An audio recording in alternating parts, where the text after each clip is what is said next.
How about you? Welcome to Hamiltonville Farm. This morning is video number 3 of our series on how we're building our pole barn. So today we're going to level out the tops of the post, and we're going to probably start setting the trusses. So stick around, check it out.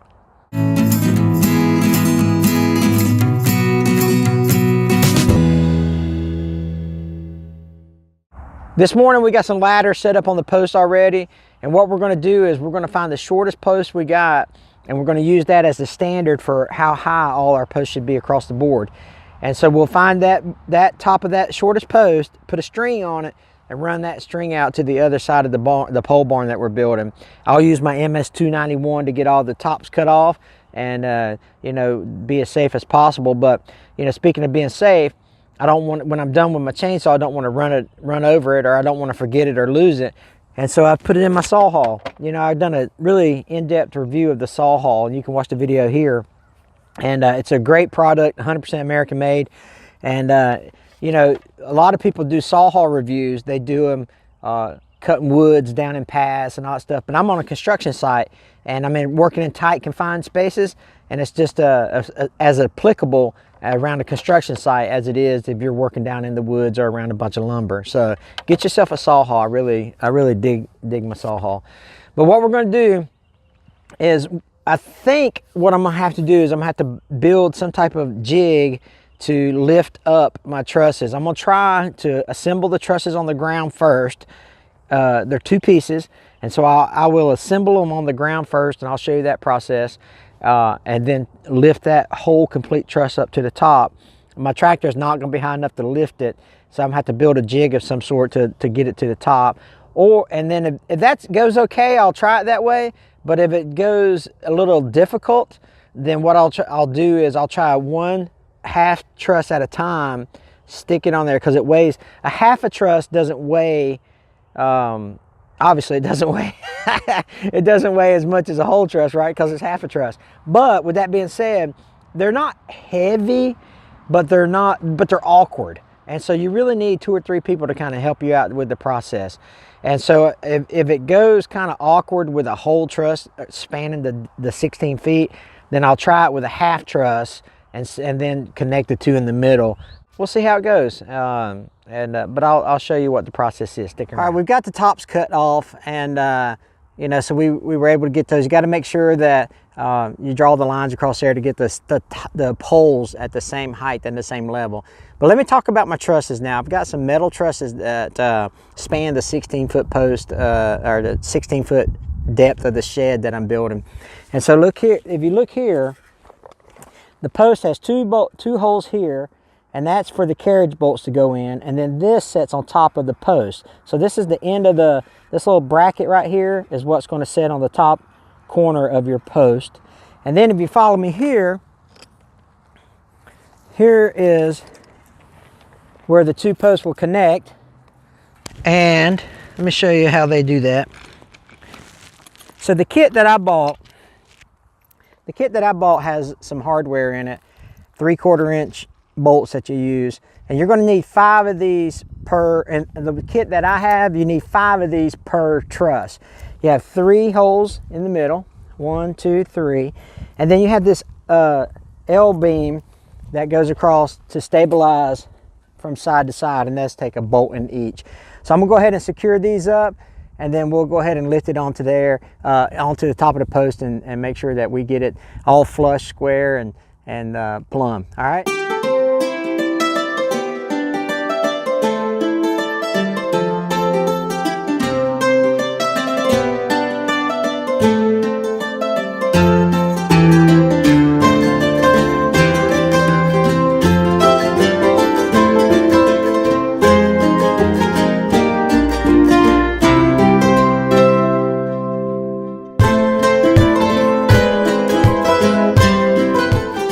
As I build my truss, you know, I put the 2 together, then now I've got to put them up top. But what's going to make my life a little easier is if I pre-drill my holes on my post.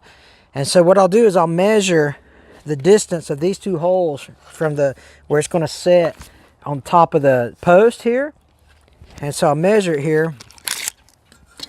So that first hole to sit, and I'm measuring to the center of the hole, 3.5 inches, and 8.5 inches. So I got 3.5 inches, 8.5 inches from the top of the post, and I'll measure down. I'll drill my holes center of the post. But now something else you have to keep in mind is 12 foot. So I need to measure the other from post to post to make sure that I'm now, you know, in theory I should have these on center. And so just to double check, I'll check my holes when I drill them to make sure that my holes and the post behind me and this post are 12 foot, so that my 12-foot boards will fit in these cradles. So you don't want to get up there and find out that you've put this too far and your post, your 2x6 isn't long enough to go into the cradle here. So, you know, not that I've ever done that before, but anyway, so you're always thinking about measurements and distances and squareness and things like that. So get pre-drilling these holes.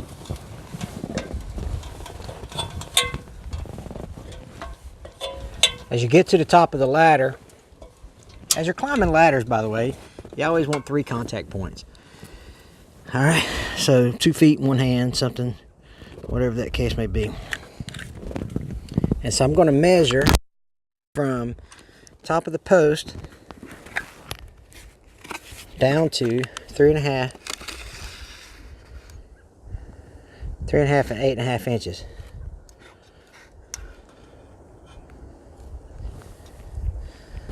3.5, 8.5 inches on my post here. We're burning leaves today, by the way. Gene is planting grass seeds. You believe that?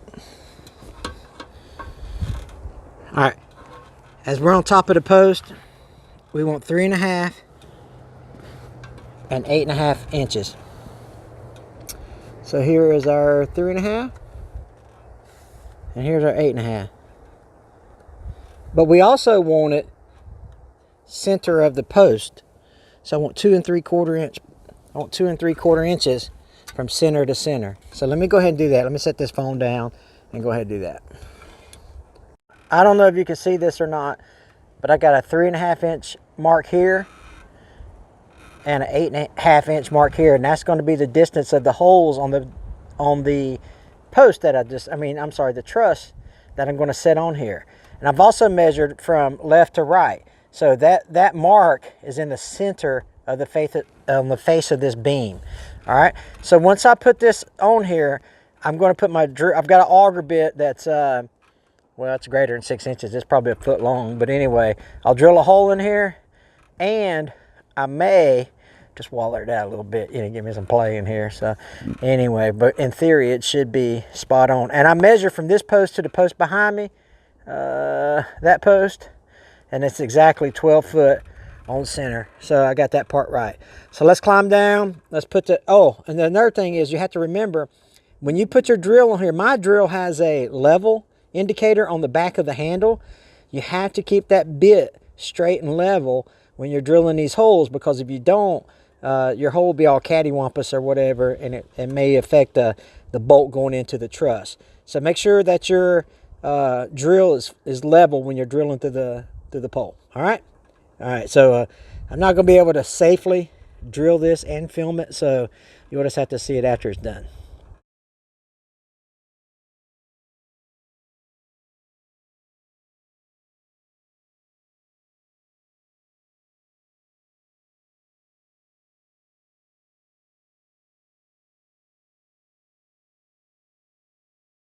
Now that I got the post behind me done, I'll start on this post here, and I'll repeat the process. I'll center the holes.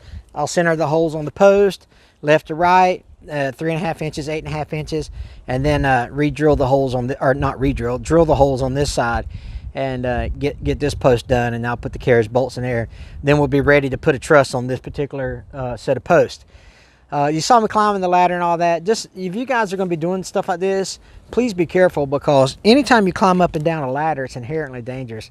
And ideally, you'd like to have somebody hold the ladder for you, or ideally, you'd like to have the proper equipment, a sky lift or something like that. But sometimes on a hobby farm, you got to make do with what you can, right? And so, but anyway, however you're going to do the process, just try to be as safe as possible.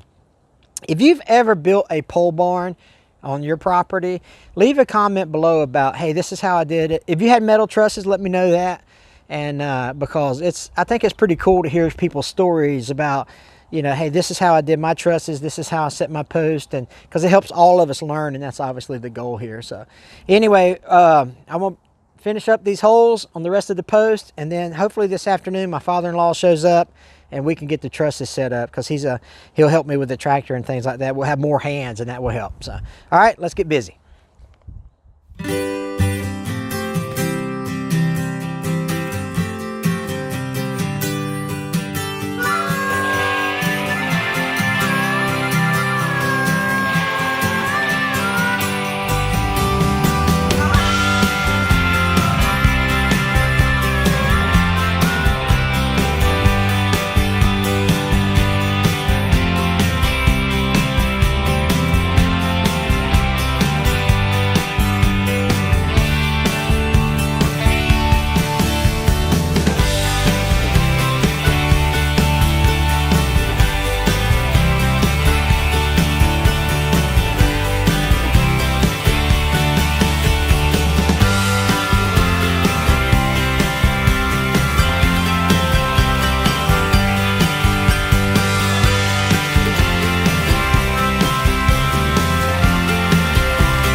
Holy cow, you talk about a mentally and physically draining day, trying to figure out how we can get those, the apex of those trusses on a jig, lifted up securely without having to, you know, fall on our head. We had toe straps, we tied it to the jig. My goodness, it was a lot of work. And you get it all the way up to the top of the poles, and my holes didn't exactly line up, or one or two of them didn't exactly line up, so I had to come in and re-drill. And you know, anytime you're working from a ladder, you need to be as safe as possible. But we got it up there. You know, you have to make do if you don't have the proper equipment. A sky lift or a sky jack would have been obviously the best choice to come in here and do that with, or a tractor that had a front end loader that would lift as high as this needed to be lifted, and you wouldn't have to makeshift some equipment to do that with. But anyway, so now that I've got all my trusses put up, I'm going to go ahead and end this video here and make a video 4 on the purlins and the metal. I appreciate you watching. There's going to be a picture of the barn pop up here, and if you would click on that to subscribe, we would appreciate it. You know, if you subscribe, if you like our videos, if you comment on our videos, it helps us in our search rankings on YouTube, and so we're trying to help the channel grow, and we'd appreciate your support in doing that. That picture's probably popped up by now, so if you click on that and help us out, we'd appreciate it, and we'll talk to you on the next video. Take care.